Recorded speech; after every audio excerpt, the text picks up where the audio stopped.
UK থেকে বাংলাদেশে বেড়াতে গিয়ে অনেক বাংলাদেশি বিভিন্ন রকমের সমস্যায় পড়েছেন বিমানে ফ্লাই করার ক্ষেত্রে। ইভিসায় আপনার পাসপোর্ট আপডেট না করা, ইভিসার শেয়ার কোড এবং ইভিসার যে প্রিন্ট কপি সেটা নিয়ে না যাওয়া। তারা কিভাবে ভিকটিম হলেন, আসলে সমস্যাটি কোথায়, এবং সবকিছু মিলিয়ে যেটি মনে হয়েছে সেটি হচ্ছে যারা ইউকেতে বিভিন্ন লিমিটেড লিভ টু রিমেইন অথবা ইনডিফিনিট লিভ টু রিমেইন স্ট্যাটাসে আছেন, কিন্তু আপনারা ইভিসা করতে গিয়ে কোনো সমস্যা হয়েছে অথবা ইভিসা করেননি, তারা প্রথমত এটার সমস্যা করেছেন। আপনি ইভিসা করেছেন কিন্তু আপনার যে ট্রাভেল ডকুমেন্ট বা পাসপোর্ট সেটা আপডেট করেননি আপনার ইভিসার সাথে, তারা এই সমস্যা করেছেন।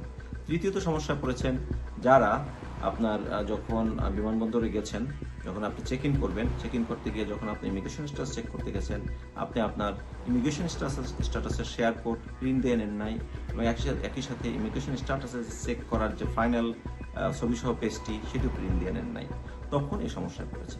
এই সমস্যাগুলো কেন হচ্ছে? সমস্যা হচ্ছে কারণ হচ্ছে, আমি এক কথায় বলি, প্রথমত হচ্ছে আপনার ইভিসা আপডেট না করা, ইভিসা না করা একদমই, ইভিসায় আপনার পাসপোর্ট আপডেট না করা, আপনার ইভিসার পর্যাপ্ত শেয়ার কোড মানে ইভিসার শেয়ার কোড এবং ইভিসার যে প্রিন্ট কপি সেটা নিয়ে না যাওয়া।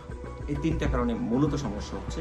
এর বাইরেও কিছু সমস্যা আছে, কিন্তু সেগুলোর সমাধান অবশ্যই রয়েছে।